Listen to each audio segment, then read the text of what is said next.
Bom dia a todos! Graça e paz do Senhor Jesus seja com todos nós. Uma ótima quinta-feira para todos. Hoje é dia 27 de julho de 2023. Seja muito bem-vindo ao nosso devocional de hoje. E nesta quinta-feira, já caminhando aí para o fim de mais uma semana de devocionais e também caminhando aí para o fim do livro de Jó. Esse livro que durante a história da igreja, durante a história do cristianismo, sempre tem trazido conforto e até desafio para muitos crentes.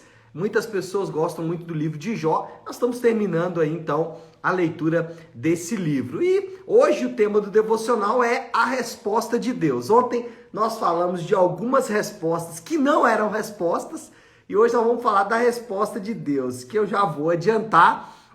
Contém também uma ironia aí no tema, porque de fato Deus não responde da maneira como Jó esperava que ele respondesse, não responde da forma como Jó esperava que Deus respondesse, mas serve de resposta para mim e para você, porque isso mostra como Deus age ou mostra como Deus pode agir em determinadas situações com nós mesmos. Então vamos ler o texto que eu destaquei nessa quinta-feira, que é os versículos de 1 a 5 do capítulo 40. Então, Jó 40, versículos de 1 a 5. Diz assim: Disse ainda o Senhor a Jó: aquele que contende com o Todo-Poderoso poderá repreendê-lo? Que responda a Deus aquele que o acusa. Então, Jó respondeu ao Senhor: sou indigno, como posso responder-te? Ponho a mão sobre a minha boca. Falei uma vez, mas não tenho resposta. Sim, 2 vezes, mas não direi mais nada. Bom, o que a gente tem aqui é o início do segundo discurso de Deus. Lembra que o livro de Jó é um livro de discursos, é um livro de falas. Então você tem os amigos de Jó falando, Jó respondendo. Então um amigo fala, Jó responde, um amigo fala, Jó responde. Depois nós temos um grande discurso de Jó, um grande discurso de um dos seus amigos chamado Eliú, até que Deus então começa a falar. E aí Deus faz o seu primeiro discurso, vimos ontem, e hoje Deus está fazendo o seu segundo discurso. O capítulo 40 é o segundo discurso de Deus, o 39 finaliza o primeiro discurso, mas basicamente os 2 discursos, as 2 falas de Deus têm o mesmo conteúdo basicamente. Na verdade, o discurso de Deus, tanto o primeiro quanto o segundo, é um chamado a Jó para comparecer diante de Deus e apresentar as suas queixas. Lá no capítulo 9, Jó fala isso, no capítulo 9 de Jó ele fala, eu queria que Deus me respondesse, eu queria que Deus estivesse aqui, eu queria ter um mediador para mediar uma conversa minha com Deus, eu queria que Deus ouvisse as minhas queixas. E agora o que Deus faz? Jó, você quer então me acusar? Então venha me acusar, venha fazer seu discurso, venha então apresentar as suas queixas, venha apresentar as suas acusações. Você reclamou que Deus, você reclamou que eu não estava ouvindo as suas falas, então agora venha falar. Agora, diante da majestade de Deus, não existe argumento. Jó teve que se calar diante das descrições que Deus fez dele mesmo, diante das descrições do poder de Deus que Deus apresentou. Deus se apresenta para Jó e diz, e aí Jó, agora venha me acusar. Diante disso, o que Jó faz? Põe a mão na boca. É interessante porque quando a gente vai para a história de Jesus, nos relatos dos evangelhos, por várias vezes, os homens diante de Jesus também ficavam calados. Mesmo aqueles que o acusavam, por vezes, não tinham do que acusar. O próprio Pilatos, diante de Jesus, calado, não tem como acusá-lo. E aí, o que nós aprendemos é que conhecer a Deus, irmãos, evita conceitos equivocados sobre Deus.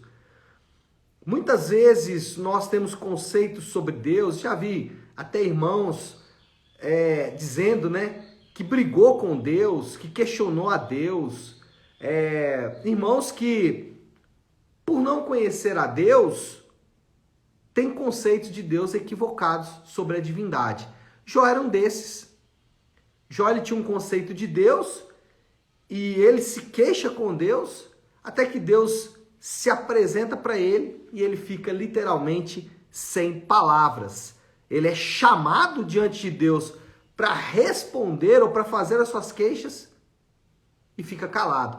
Agora, esse chamado de Deus para comparecer diante dele, apresentar as queixas, isso aí um dia todos nós seremos chamados para fazer a mesma coisa. Um dia todos nós estaremos na mesma situação que Jó esteve aqui.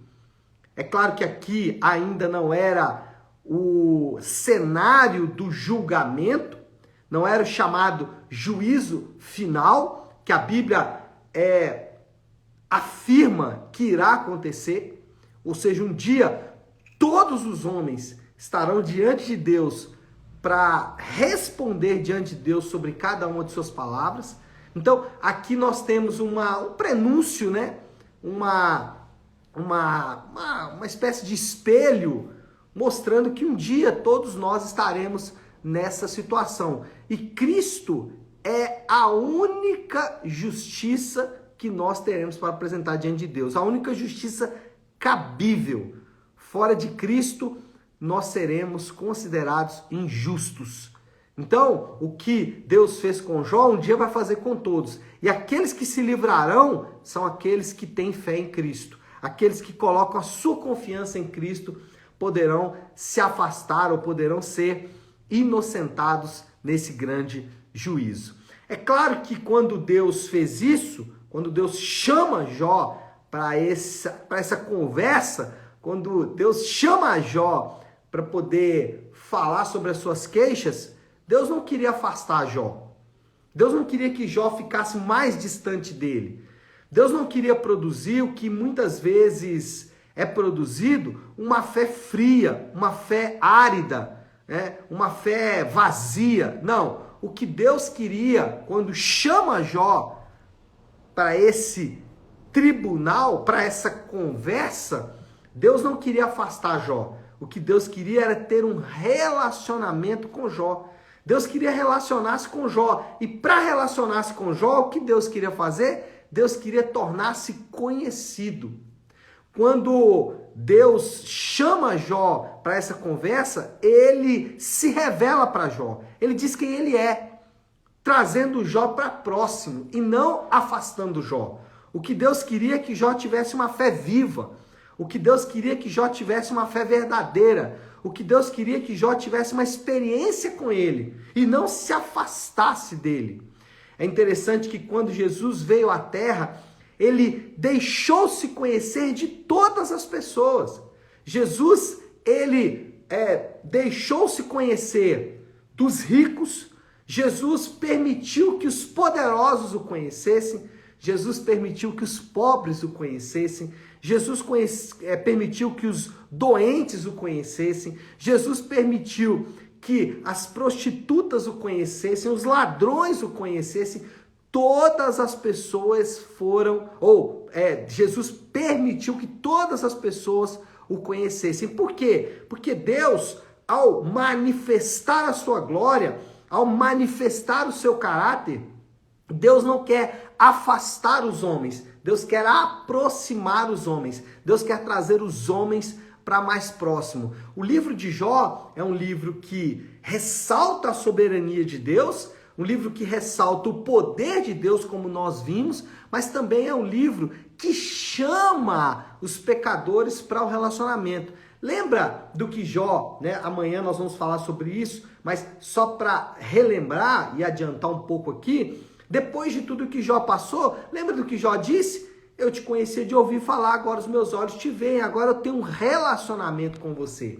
E quando a gente fala de relacionamento com Deus, isso pode soar meio subjetivo. Por isso é importante destacar o que envolve o relacionamento com Deus. O O relacionamento com Deus envolve, primeiro, conhecer o caráter de Deus, conhecer quem Deus é. Então, conhecer o amor de Deus, a justiça de Deus, a santidade de Deus, a bondade de Deus, o poder de Deus, a soberania de Deus, a onipotência de Deus, conhecer quem Deus é em seu caráter. Isso é relacionamento com Deus. Então, aqueles que são chamados para um relacionamento com Deus são chamados para conhecer o seu caráter. Mas não só isso. Quando a gente fala de relacionamento com Deus, sobre conhecer o caráter de Deus, também aqueles que são chamados para um relacionamento com Deus são chamados para conhecer os planos de Deus, o que Deus planeja ou o que Deus planejou, o que Deus pensa sobre o futuro, como Deus vai colocar esse futuro, como Deus vai colocar esses planos em execução. Então, conhecer a Deus ou relacionamento com Deus envolve conhecer os planos de Deus. E por fim, relacionamento com Deus envolve conhecer a vontade de Deus, ou seja, os mandamentos de Deus, o que Deus espera que os homens façam, é o que Deus espera que os homens tenham que fazer como obediência à sua vontade. A vontade de Deus não é subjetiva, é como muitos pensam, eu quero conhecer a vontade de Deus, então eu vou orar aqui, Deus vai me falar a vontade dele. Não, a vontade de Deus é objetiva, está registrada nas Escrituras. Então, conhecer ou ter um relacionamento com Deus envolve conhecer o seu caráter, conhecer os seus planos e conhecer a sua vontade. Como eu faço isso?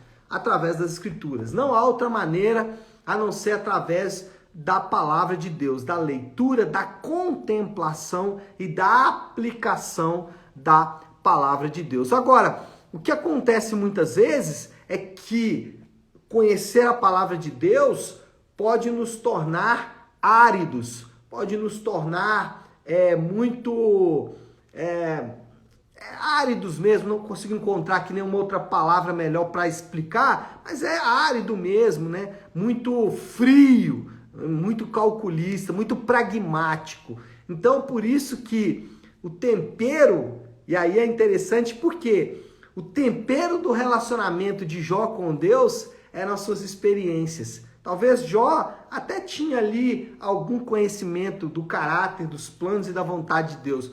Não sabemos, tá? Estou especulando aqui. Mas o ponto é que depois daquela aflição, depois daquela dor, Jó tinha um temperinho a mais para colocar no seu conhecimento. Então, o relacionamento com Deus envolve conhecer a Deus, mas envolve também a vida prática. Ou seja, a teologia deve ser temperada pela prática. O conhecimento de Deus deve ser temperado pela prática. Nada substitui a vida, nada substitui as experiências que Deus nos dá em toda a nossa vida. Então, essa era a resposta de Deus para Jó. Deus estava chamando Jó para um relacionamento. Bom, moral da história, já para a gente ir concluindo o devocional de hoje, qual é a moral da história? Deus deseja ter um relacionamento pessoal com os homens e muitas vezes esse relacionamento vai começar em momentos de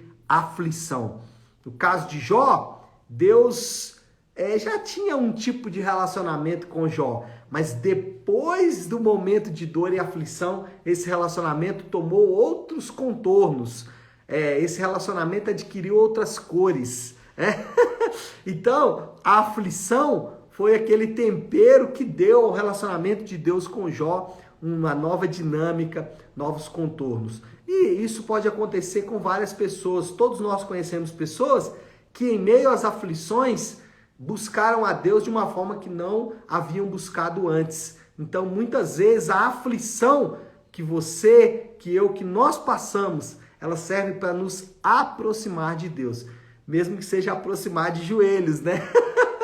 Mesmo que seja para aproximar em humilhação, em arrependimento. Mas sim, as experiências elas servem como esse tempero e a aflição é um deles. E qual é o desafio do Léo aí para esta quinta-feira? Qual é a aplicação final que a gente pode fazer de tudo isso que a gente ouviu aqui nessa manhã? Deus está te chamando para um relacionamento. Então você que está me assistindo nessa manhã, nós somos chamados, eu, você, cada um de nós, somos chamados para um relacionamento com Deus. Esse relacionamento envolve conhecer a Deus, conhecer o seu caráter, a sua vontade, os seus planos, mas também envolve, às vezes, dores e aflições que nós vamos enfrentar, em que nós seremos aproximados de Deus de uma forma que nós não estávamos esperando, que não estávamos contando. Então, o desafio é esse. Talvez você está enfrentando uma aflição hoje, que essa aflição te aproxime de Deus. Talvez você vai enfrentar aflição um dia, que essa aflição te aproxime de Deus também, porque Deus ele usa com frequência as nossas dores e aflições para nos aproximarmos dele. Tá certo, meu povo? Então é isso. Vamos colocar tudo isso aí diante de Deus. Vamos orar. Se você puder, pare um instante o que está fazendo e vamos juntos buscar a Deus em oração. Querido Deus, Pai de amor e graça, Senhor, a história de Jó, ela fala tão forte ao nosso coração, porque a história de Jó é muito parecida com a história de cada um de nós. Somos chamados a um relacionamento com o Senhor e muitas vezes o tempero desse relacionamento vai ser as aflições e dores que enfrentamos. Assim foi com Jó e assim às vezes acontece com cada um de nós. Que o Senhor possa nos direcionar, tranquilizar o nosso coração em meio à aflição, tranquilizar o nosso coração em meio ao sofrimento e que o Senhor possa se revelar a nós através dessa dor, desse sofrimento, através dessa aflição. Nós oramos e pedimos que o Senhor nos dê graça para passar por esses momentos, mas que principalmente o Senhor se revele através de cada um desses momentos. E assim, nós oramos e o fazemos em nome de Jesus. Amém, amém e amém. Amém, meu povo? Bom, então é isso. Nós vamos ficando por aqui. Que Deus te abençoe. Uma ótima, uma excelente quinta-feira para todos. Fiquem com Deus.